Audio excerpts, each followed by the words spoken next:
के बीच में जा रहा हूँ, लोग कहते हैं सांसद मंत्री बन जाते हैं, फिर पहले वाली बात नहीं रहती है। ऐसा क्या प्लानिंग है आपकी? मैंने बताया मेरा फार्मूला 111 है और 111 के बारे में जानना हो तो आप मेरे पास आओ, मुझे खाना खिलाओ और मैं आपको 111 के बारे में बताऊंगा। इस बार भी पंचदीप के अंदर से कम 8,000 के मार्जिन से भारतीय जनता पार्टी के प्रत्याशी परवीन खंडेलवाल जी जीत कर जाएंगे, ऐसी हम आशा करते हैं। नमस्कार, मैं आर.के. जायसवाल और आप देख रहे हैं जनमत की पुकार। मौजूद हूँ कोहाट वार्ड में, जहाँ पे परवीन खंडेलवाल जी लोगों से मिलने जुलने आए हैं। आप चिट्ठी नहीं लिखेंगे, सीधा काम करवाएंगे जैसा बोल रहे थे? क्योंकि मेरा मानना है चिट्ठी अगर लिखोगे जी तो एक दिन का काम 7 दिन में, जी 7 दिन का काम 1 महीने में होगा। तो जो काम एक टेलीफोन से हो सकता है उसके चिट्ठी लिखने की जरूरत नहीं है। मैं बड़ा स्पष्ट हूँ इस बारे में। मैं भी लोगों के बीच में जा रहा हूँ, लोग कहते हैं सांसद मंत्री बन जाते हैं, फिर पहले वाली बात नहीं रहती है। ऐसा क्या प्लानिंग है आपकी? मैंने बताया मेरा फार्मूला 111 है और 111 के बारे में जानना हो तो आप मेरे पास आओ, मुझे खाना खिलाओ और मैं आपको 111 के बारे में बताऊंगा। संजय सिंह अपने आप को शेर कह रहे हैं, करे कि जेल के ताले टूटेंगे, केजरीवाल जेल से छूटेंगे। आपका क्या कहना है? झूठों के सरदार और झूठों के सिपाहसालार, जब उनके पास कहने के लिए कुछ नहीं होता है तो वो इसी प्रकार के जुमले करते हैं। और जिस उपवास की वो बात कर रहे हैं, मैंने कल भी कहा है कि 7 तारीख को जिस उपवास की वो बात कर रहे हैं, अगर देश के भ्रष्ट लोग ये उपवास करेंगे तो गांधी की उपवास की संस्कृति को वो कलंकित करेंगे। तो देख रहे हैं परवीन खंडेलवाल जी लगातार दौरा कर रहे हैं, और क्या कहेंगे गोयल साहब? देखिए क्या रिस्पांस मिल रहा है लोगों के बीच में जा रहे देखिए हो तो? बहुत उत्साह है लोगों में। और ये चुनाव जो सारा प्रधानमंत्री मोदी जी का चुनाव है, और मोदी जी ने सारे गारंटी वाले प्रत्याशी क्षेत्र में भेजे हैं। अब तो सिर्फ कार्यकर्ता और जनता ने उस जीत को बढ़ाकर इस बात का सबूत लाना है कि जो 400 पार का आंकड़ा है उसको पूरा करना है, जीत सुनिश्चित सभी की। नागपाल जी आज आपके यहाँ आए थे। कार्यकर्ताओं को भूल गए। भाई भाई भाई हाँ भाई जी, भाई भारतीय जनता पार्टी पर भाई परवीन खंडेलवाल, सबसे पहले मैं भारतीय जनता पार्टी के शीर्ष नेताओं का धन्यवाद करता हूं कि उन्होंने इतने कर्मठ नेता, व्यापार महासंघ के हेड हमारे कॉलोनी के लिए प्रत्याशी मनोनीत किया है। हम परवीन जी को विश्वास दिलाते हैं कि 5 लाख से भी ज्यादा वोटों से हम जिता के भेजेंगे। वाह जी वाह। पक्का। आज भाई रमेश डवाज जी के संयोजन में परवीन खंडेलवाल जी का बैठक लिया गया। क्या कहते हैं डवाज जी? कुछ नहीं, जहाँ पर हमने बैठक रखी है महाराणा प्रताप RWO की ओर से, सदैव यहाँ भारतीय जनता पार्टी का वर्चस्व रहा है। और इस बार भी पंचदीप के अंदर से कम 8,000 के मार्जिन से भारतीय जनता पार्टी के प्रत्याशी परवीन खंडेलवाल जी जीत कर जाएंगे, ऐसी हम आशा करते हैं। और आज तो वैसे भी राम लहर है, यहाँ पर किसी को बोलने की आवश्यकता नहीं है कि वोट डालने जाओ। लोगों में खुद ही इतना जोश है कि लोग घरों से निकलकर और कमल का बटन दबाकर परवीन खंडेलवाल जी को विजयी बनाएंगे। कैसे देखते हैं? संजय सिंह जी बाहर आ गए हैं, उनको शेर बताया गया है, करे जेल के ताले टूटेंगे, केजरीवाल छूटेंगे। कुछ नहीं, ये आम आदमी का जो ढकोसला है वो सबको नजर आ रहा है कि एक आंदोलनकारी बनकर और भ्रष्टाचार के खिलाफ ये सत्ता में आए थे, और इनसे ज़्यादा भ्रष्टाचार तो शायद कांग्रेस से भी नहीं किया। ये सभी लोग बुरी तरह भ्रष्टाचार में लिप्त हैं। मुझे नहीं लगता इनका कोई भविष्य है। इस चुनाव से पहले आम आदमी पार्टी लुप्त हो जाएगी और समाप्त हो जाएगी। कैसे आप लोग वोट निकाल पाते हैं यहाँ पर? आप लोग यहाँ पर लोगों में बहुत जोश है। राम मंदिर बनने के बाद लोगों में जागृति आई है, विशेषकर हिंदू समाज में, और वो एकजुट होकर भाजपा को वोट डाल रहा है, ऐसा मेरा मानना है। ऐसा नहीं लगता कि ये प्रत्याशी बदल गया है तो कोई फर्क? नहीं, ऐसा कुछ नहीं है। भारतीय जनता पार्टी का जो वोटर है वो कमल के निशान को देखता है, उसको प्रत्याशी से कोई लेना देना नहीं। डॉक्टर हर्षवर्धन है या परवीन खंडेलवाल है या कोई और है, उनको कमल के निशान से मतलब है, उनको व्यक्ति विशेष से कोई लेना देना नहीं है। तो ये बात कर रहे थे भाई रमेश डवाज जी। मिलते हैं किसी और खबरों के साथ। नमस्कार। इस माहौल का चुनाव मैंने तो जिंदगी में पहली बार देखा है, जहां पर डिमांड किसी की नहीं। इसके लिए हमें हमारे प्रधानमंत्री नरेंद्र मोदी जी को धन्यवाद करना चाहिए, जिन्होंने पूरे देश में 80% चुनाव जीत करके हम कार्यकर्ताओं की झोली में दे दिया है।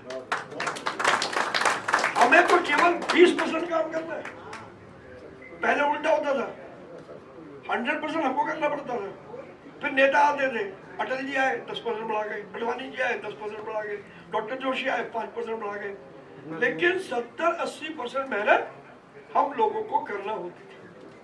तो अब जो 20% की हमारी मेहनत है, वो 20% की मेहनत हम कैसे करें, इस बात को आदरणीय तिलकराम जी यहाँ पर बैठे हैं, रमेश भाई यहाँ पर बैठे हैं, अजय भाई हैं, आदरणीय लाला भगवान दास जी, कल ही लाला भगवान दास जी से मुलाकात हुई और आप स्नेह और प्रेम देखें, वरना आज जहाँ वो बैठे हैं यार कल मिल तो लिया, ये बार बार अभी जुड़ा हुआ है, लेकिन लाला जी उसको छोड़कर के उसको सारी बातों को दरकिनार करते हुए कल भी आशीर्वाद देने आए थे, आज भी आशीर्वाद देना। मेरा मन कहता है कि जब जब ऐसा कुछ होगा तो लाला भगवान दास जी अपने को रोक नहीं पाएंगे।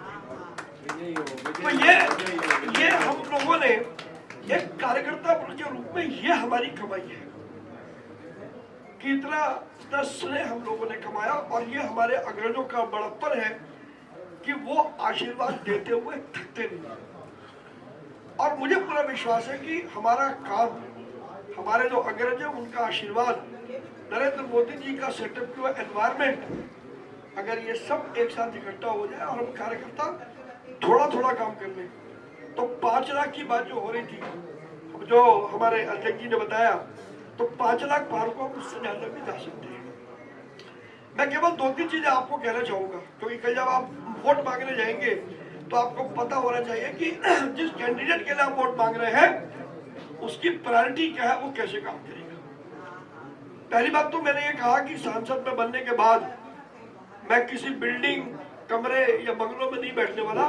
मैं आपके क्षेत्र में किसी फुटपाथ पर, जो फुटपाथ मुझे मंडल अध्यक्ष देंगे, उस फुटपाथ पर अपनी टेबल लगा करके बैठूंगा, ताकि आसानी से हर व्यक्ति आसानी से उपलब्ध हो सके और मैं भी हर व्यक्ति को आसानी से जान सकूं। कोई अपॉइंटमेंट की कोई जरूरत नहीं है साहब। और मैंने एक फार्मूला विकसित किया, फार्मूला 111। आप पूछोगे 111 क्या है? रवि हंस जी मेरे बहुत पुराने मित्र हैं और हम लोगों ने साथ साथ जेल में टाइम काटा है। तो रवि हंस जी यहाँ से काउंसलर है, तो रवि हंस यहाँ से निगम पार्षद है, तो उनका नंबर हुआ 1। कल मैं सांसद बन जाऊंगा तो मेरा भी नंबर होगा 1, लेकिन 1 और 1 अगर मिल जाए तो क्या बन जाएंगे सर? 11। तो 1 और 1 और 1 11। अब हमारे मंडल अध्यक्ष बैठे कहाँ गए? आनंद जी मंडल अध्यक्ष, ये जिलाध्यक्ष बैठे। अगर हम दोनों ने 1 और 1 11 बनकर के अगर इनको भी साथ जोड़ लिया तो क्या बना? 111। तो अगर 111 इकट्ठा हो जाए तो मेरा अपना मानना है एक भी समस्या ऐसी नहीं है जिसका समाधान न हो सके। और हमारा विजन 111 पर नहीं है। 6 महीने बाद विधानसभा के चुनाव होने वाले हैं। हम 111 मिलकर के 6 महीने में यहाँ पर ऐसा वातावरण बना देंगे कि 6 महीने बाद यहाँ से जो विधायक बनेगा वो भारतीय जनता पार्टी का विधायक। तो फिर हमारी ताकत 1111 की। तो जो लक्ष्य है फिलहाल वो 1111 के रूप में इकट्ठा होकर के काम करने का है। दूसरी बात, मैं जीवन में कभी भी आपको बहाना नहीं दूंगा। आप काम लेकर के आपने तो मैं अक्सर लोग कहते हैं अरे यार भाई साहब ये क्या लिया है, ये तो दिल्ली सरकार का काम है, मेरे पास तो अंडर में ही नहीं है। जल बोर्ड का है, मेरे अंडर में नहीं है। इसका है, मेरे अंडर में नहीं है। मैं ऐसा कोई भी बहाना आपको नहीं दूंगा। मेरा मानना है, मुझे अच्छी तरीके से मालूम है कि एक मेंबर ऑफ पार्लियामेंट की ताकत क्या होती है।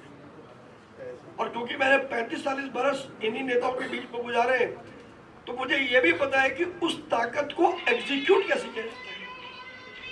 तो अगर ताकत है, एग्जीक्यूशन है, तो एक भी समस्या ऐसी नहीं है जिसका समाधान न हो। मेरा अपना मानना है ईश्वर समस्या बाद में क्रिएट करता है, पहले समस्या का समाधान बनता है। फकत जरूरत एक ईमानदार कोशिश की है। मैं आपके साथ मिलकर के ईमानदार कोशिश करूंगा। मैं कार्यकर्ता था, कार्यकर्ता हूं और कार्यकर्ता ही रहने वाला हूं। मेरे आचार से, विचार से, व्यवहार से, मन से, वचन से, कर्म से मैं एक भी कार्यकर्ता का मान, सम्मान और स्वाभिमान गिरने नहीं दूंगा। मुझे महादेव की शौक है। मुझे मालूम है जो कार्यकर्ता बूथ पर काम करता है उसकी स्थिति क्या होती है, और चुनाव जीतने के बाद लोग उसको भूल जाते हैं। और कार्यकर्ता का मन तो बहुत छोटा होता है साहब। अगर वो जरा से काम के लिए आए, और क्या काम का कोई आपसे लाइसेंस मांगने नहीं आ रहा, वो यही कह रहा है कि मेरे पड़ोसी ने मुझे कहा कि मेरी घर के आगे बिजली का जो खंबा है इसकी बत्ती नहीं जल रही, इसकी बत्ती जलवा। अगर आपने हमारा अभी तक चैनल सब्सक्राइब नहीं किया है तो कृपया चैनल सब्सक्राइब कर लें, लाइक करें, शेयर करें, कमेंट करें। तो मिलते हैं फिर किसी और खबरों के साथ। नमस्कार।